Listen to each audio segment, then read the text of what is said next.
নমস্কার বন্ধুরা, আমার চ্যানেলে আপনাদের স্বাগতম। আজকে আমি আপনাদের নিয়ে যাচ্ছি এক অন্যরকম যাত্রায়। পশ্চিম মেদিনীপুরের ক্ষীরপাইয়ের কাছে গঙ্গাদাসপুর গ্রামে। এই ছোট্ট গ্রামে লুকিয়ে আছে এক অসাধারণ সম্পদ, বৈদিক বিদ্যাপীঠ। আজকের এই ব্যস্ত যান্ত্রিক জীবনে যেখানে সবাই ছুটে চলেছি, সেখানে এই বিদ্যাপীঠ যেন এক নিঃশ্বাসের জায়গা। এখানে আজও বেঁচে আছে সেই হাজার বছরের পুরনো গুরু শিষ্য পরম্পরা। এখানে শুধু বেদ শাস্ত্র শেখানো হয় না, শেখানো হয় জীবনের আসল পাঠ, সংযম, শ্রদ্ধা আর সাধনা। এই তিনটি মূল্যবোধকে কেন্দ্র করেই গড়ে উঠেছে বিদ্যাপীঠের প্রতিটি দিন। আজকে আমি সরাসরি কথা বলছি এখানকার গুরুজির সঙ্গে। দীর্ঘ অভিজ্ঞতা এবং জ্ঞানের আলোয় তিনি এমন কিছু কথা ওম বলেছেন যা নমস্তে শুনলে বলছি। মন ভরে যাবে। নমস্তে, আমি এসেছি আপনার আশ্রমে আর কিছু জানার জন্য। আপনার আশ্রমের এখানে কিভাবে কি শিক্ষা ব্যবস্থা হয়, যদি কিছু জানান তাহলে সাধারণ মানুষের জানতে সুবিধা হয়। তো যদি একটু বলেন বিস্তারিত আপনার আশ্রম সম্পর্কে। আমাদের এখানে এই গুরুকুলীয় ব্যবস্থায় এই শিক্ষা প্রতিষ্ঠান 2021-এ করোনা পিরিয়ডের সময় আমরা তৈরি করেছি। আমাদের আশ্রম 2012 সাল থেকে নির্মাণ শুরু হয়েছে। তারপরে আমরা যোগ, আয়ুর্বেদ, ন্যাচুরোপ্যাথি এই সমস্ত বিষয়ে আমরা কর্মকাণ্ড চালাচ্ছিলাম। গ্রামে গ্রামে আমরা প্রায় 350-400 গ্রামে শিবির করেছি। আয়ুর্বেদ, যোগ, ন্যাচুরোপ্যাথি বিষয়ক প্রচার প্রসার আমরা করেছি। করোনা পিরিয়ডে আমরা গুরুকুলীয় শিক্ষা ব্যবস্থায় বাচ্চাদেরকে যাতে শিক্ষা দেওয়া যায়, আগামী প্রজন্মকে যাতে নির্মাণ করা যায়, সেই জন্য আমরা প্রয়াস শুরু করেছিলাম। আমরা করোনা পিরিয়ডে যখন সমস্ত স্কুল কলেজ বন্ধ ছিল, তখন আমরা 2021-এর জানুয়ারির 10 তারিখ আমরা এই গুরুকুলের কর্মকাণ্ড আমরা শুরু করি। আমাদের উদ্দেশ্য ছিল যে ভারতীয় শিক্ষা যে ব্যবস্থা রয়েছে এখন, সেই আধুনিক শিক্ষার সাথে সাথে রীতিনীতি সংস্কৃতিকে জুড়ে যাতে করে বৈদিক পরম্পরা, ভারতীয় সংস্কৃতি, ঋষি পরম্পরাকে মানুষের কাছে তুলে ধরা যায়, আগামী প্রজন্ম যাতে সঠিক শিক্ষা পায়।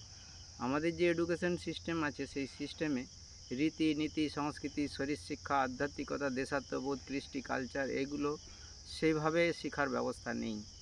গুরুকুলীয় শিক্ষা ব্যবস্থায় আমরা এমনভাবে রুটিন মেনটেন করে চলি যাতে করে একটি বাচ্চা যাতে পূর্ণ শিক্ষা পেতে পারে।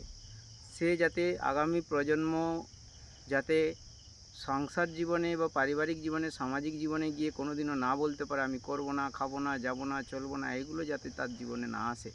যাতে আত্মনির্ভরশীল হতে পারে সে, যাতে করে সর্বোপরি শিক্ষা, সে সর্বপ্রকারের শিক্ষা যাতে সে পেতে পারে, তার সুযোগ করে দেওয়ার নামই হচ্ছে এই গুরুকুলীয় প্রতিষ্ঠান। এই গুরুকুলীয় প্রতিষ্ঠানে আমাদের ডেলি রুটিন এরকম থাকে। সকাল 4:30 বাচ্চারা ঘুম থেকে ওঠে। ঘুম থেকে উঠে তারা প্রথমে ঈশ্বরের উপাসনা করে। তারপরে তারা গরম জল পান করে টয়লেট বাথরুম সেরে 1-1.5 ঘন্টা যোগাভ্যাস করে। যোগাভ্যাসের পরে তারা 1 ঘন্টা শাস্ত্র পাঠ করে। শাস্ত্র পাঠ করার পরে তাদের নিজস্ব কাজ থাকে সকালে, সেগুলো সব করে।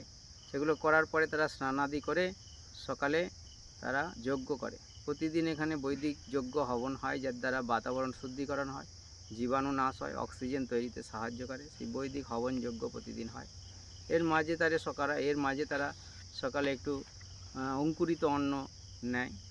তারপরে যজ্ঞানুষ্ঠান হওয়ার পরে সকালের আহার পরে 10টা থেকে এদের ক্লাস শুরু হয়। আমাদের টিচাররা বর্তমানে আধুনিক শিক্ষাকে আরও সুন্দরভাবে যাতে দেওয়া যায়, সিলেবাসের পড়ার বাইরে বিষয়ভিত্তিক চর্চাকে এআইয়ের মাধ্যমে উপস্থাপন করে সুন্দরভাবে বাচ্চাদেরকে বোঝানোর চেষ্টা করে। সেইভাবে এখন আমরা শিক্ষা প্রণালী শুরু করেছি। আর এই কর্মকাণ্ড চলতে থাকে 2টো পর্যন্ত। 2টোর পরে দুপুরের আহার গ্রহণ করে, তারপরে 8 ঘন্টা রেস্ট থাকে। 3টে থেকে আবার ক্লাস শুরু হয়। 3টে থেকে 4টে আবার বিষয়ভিত্তিক পড়াশোনা চলে।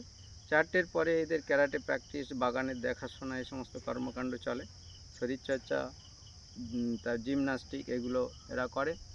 এরপরে সন্ধেবেলায় 6টার সময় এরা সন্ধ্যা উপাসনা করে। সন্ধ্যা উপাসনার পরে সকালে ওদের সংস্কৃতের ক্লাস হয়। আমাদের একজন আচার্য দেরাদুন থেকে ক্লাস নেন, উনি অনলাইনে ক্লাস নেন।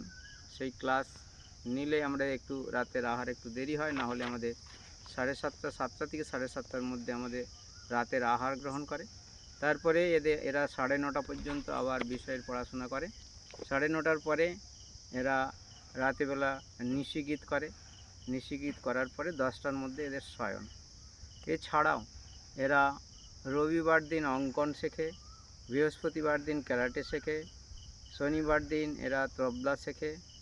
এরকম কিছু কিছু জিনিস আনুষঙ্গিক এরা বিভিন্ন অ্যাক্টিভিটি শিখছে। এর সাথে সাথে নৈতিক শিক্ষা এদেরকে দেয়া হয়, নীতি শিক্ষা, এদের বাগান তৈরি, এদেরকে গোশালার সেবা, গোমাতাকে সেবা করা, গোবর গোমূত্রের সঠিক ব্যবহার করা, জৈব কৃষি পদ্ধতি, এই সমস্ত কিছুতে পারদর্শিতার জন্য এদেরকে আলাদা আলাদা কাজ ভাগ করে প্রতি মাসে পরিবর্তন করে করে দেয়া হয়। তারা নিজ দায়িত্বে এগুলো পালন করে। এখন আমরা দেখতে পাচ্ছি যে তথাকথিত সমাজ ব্যবস্থায় মানুষ যেভাবে বিদ্যালয়ে ছাত্রদেরকে পাঠাচ্ছে, তারা সকালবেলা উঠেই বিস্কুট, চা, হরলিক্স, কমপ্লেন, বর্নভিটা এই সমস্ত জিনিস খাচ্ছে। আমাদের বাচ্চাদেরকে কোনো বাইরের খাবার খেতে দেওয়া হয় না, কোনো টিনজাত প্যাকেটজাত খাবার খেতে দেওয়া হয় না। এখানে যা উৎপাদন হয়, এখানে যা আমরা বাজার থেকে নিয়ে আসি শাকসবজি, এবং আমাদের এখানে জৈব পদ্ধতিতে কিছু শাকসবজি হয়, সেগুলোই আমরা খাওয়া দাওয়ার ব্যবস্থা করি। এছাড়া গার্জেনদেরকেও নিষেধ করা আছে, তারা কোনো প্যাকেটজাত খাবার, দোকানের খাবার নিয়ে আসতে পারবে না। ফলাদি, অঙ্কুরিত অন্ন এবং ড্রাই ফ্রুট ছাড়া অন্য কিছু আমরা অ্যালাউ করি না। তাহলে একটা শৃঙ্খলিত ব্যবস্থায় এরা জীবনযাপন করে। আমরা গত 6 বছর ধরে দেখেছি বাচ্চাদের, আমাদের এখানকার বাচ্চারা সহজে কোনো অসুস্থতা সেভাবে হয় না। যদিও সর্দি, কাশি আর বমি, পায়খানা যদি কোনো সময় হয়েও থাকে, আমরা প্রাকৃতিক উপায়ে আমাদের বাগানের সমস্ত গাছগাছালি দিয়েই এই চিকিৎসা করে থাকি। তাদের কোনো অ্যালোপ্যাথি চিকিৎসার প্রয়োজনই হয় না। অ্যাক্সিডেন্টাল কিছু হলে, সিরিয়াস কিছু হলে তবেই আমরা ডাক্তারের কাছে নিয়ে যাই। তাছাড়া কোনো প্রকার বাইরে চিকিৎসার প্রয়োজনই হয় না প্রায়। তো তাহলে দেখা যাচ্ছে যে এই সুষ্ঠু জীবনচর্চায় একটা বাচ্চা যখন প্রতিপালিত হবে, আগামী দিনে সে তার পরিবারকে সেভাবে নির্মাণ করতে পারবে এবং দেশ সমাজের জন্য সে কাজ করতে পারবে। আমাদের গাছগাছালিকে ব্যবহার করে কিভাবে বিভিন্ন চিকিৎসা করা যেতে পারে, সাধারণ সমস্যা হলে কিভাবে আমরা তার থেকে মুক্তি পেতে পারি, কেটে গেল, ফেটে গেল, কোনো জায়গায় কারো হাত ভেঙে গেল, কিংবা কারো পায়খানা হলো, বমি হলো, জ্বর হলো, এগুলো কিভাবে ঘরোয়া চিকিৎসা করা যায়, এগুলো বাচ্চারাও শিখছে ছোটো থেকে। তাহলে আগামী দিনে তারাও মানুষকে সেইগুলো পরিবহন করতে পারবে, মানুষকে জানাতে পারবে, শেখাতে পারবে। এই হচ্ছে আমাদের গুরুকুলীয় শিক্ষা ব্যবস্থা। এছাড়াও বছরের বিশেষ বিশেষ সময়ে আমাদের এখানে ন্যাচুরোপ্যাথি ট্রিটমেন্ট হয়। আমরা বিভিন্ন সময় ক্যাম্প করে থাকি। আমাদের বিভিন্ন জেলা থেকে আমাদের এখানে ট্রেনিং নেওয়ার জন্য আসে। আমরা প্রাকৃতিক চিকিৎসা, জল, আলো, বাতাস, মাটি, সূর্য, পৃথিবী, প্রাকৃতিক গাছগাছালি দিয়ে কিভাবে চিকিৎসা গড়ে তোলা যায়, সেগুলো আমরা শেখাই হাতে নাতে। বাচ্চারাও সেগুলো শেখে, তাদেরও আইডিয়া তৈরি হয়। তো এইভাবে আমরা এই প্রশিক্ষণ চালাতে থাকি। এছাড়াও সেলফ ডিফেন্সের ওপরে আত্মরক্ষার কৌশল, সেটাও আমাদের বছরে একবার ক্যাম্প করে থাকি আমরা। সেখানে তলোয়ার চালানো, লাঠি চালানো, ক্যারাটে, এছাড়া আমরা জিমনাস্টিক, এগুলো সব শেখানো হয়। এর সাথে সাথে বিভিন্ন সময়ে আমাদের আধ্যাত্মিক চেতনা বাড়ানোর জন্য আমাদের আর্য সমাজের পণ্ডিতবর্গ এবং সন্ন্যাসীবর্গ তারা আসেন, সময়ে সময়ে তারাও এই সমস্ত বাচ্চাদেরকে শিক্ষা প্রদান করে। এইভাবে আমাদের কর্মকাণ্ডকে আগিয়ে নিয়ে চলেছি। আমরা সমস্ত পশ্চিমবঙ্গবাসীর কাছে আবেদন জানাই, আগামী প্রজন্মকে সঠিক দিশা দেখাতে এই যে অ্যাডভান্স লাইফ বলে বলে আমরা যেভাবে সমাজকে বিকৃত ধারায় নিয়ে যাচ্ছি, ডিজে, মদ, মাংসের উৎসব যে চলছে সমাজে, এর বাইরে আমাদের সন্তানদেরকে রাখা খুব মুশকিল। সেই জন্য তাদেরকে প্রকৃত সংস্কার দিতে চাইলে, মোবাইল এবং টিভি থেকে দূরে রাখতে চাইলে এই গুরুকুলীয় ব্যবস্থা খুবই প্রয়োজন। তো অনেকগুলি রাজ্যে অনেক প্রভাব হলে সেখানে গুরুকুলীয় ব্যবস্থার প্রচার প্রসার দীর্ঘায়িত হচ্ছে। পশ্চিমবঙ্গে মাত্র 4-5টি গুরুকুল রয়েছে, তার মধ্যে আমাদের একটি গুরুকুল। আপনাদের সকলকে আহ্বান জানাই, আপনারা আসুন, দেখুন, বুঝুন এবং আগামী প্রজন্মকে তৈরির জন্য এই গুরুকুলে আপনাদের বাচ্চাকে 8 বছর বয়স থেকে মাধ্যমিক পর্যন্ত পড়ার সুযোগ রয়েছে। এখানে আসুন এবং আপনার বাচ্চাকে এখানে ভর্তি করুন। এছাড়াও আপনারা আপনাদের চিকিৎসার জন্য এখানে আসতে পারেন।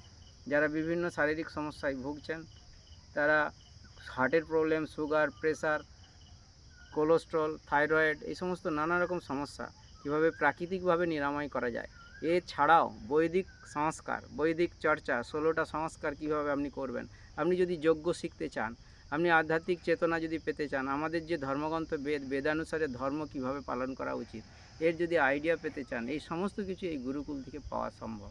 তাই সকলের কাছে আহ্বান, এই গুরুকুলীয় শিক্ষা ব্যবস্থার ছত্রছায়া আপনারা আসুন আর আগামী প্রজন্মকে সঠিক দিশা দেখান। সকলকে অনেক অনেক ধন্যবাদ। আমাদের এখানকার ফোন নাম্বার 8972505274।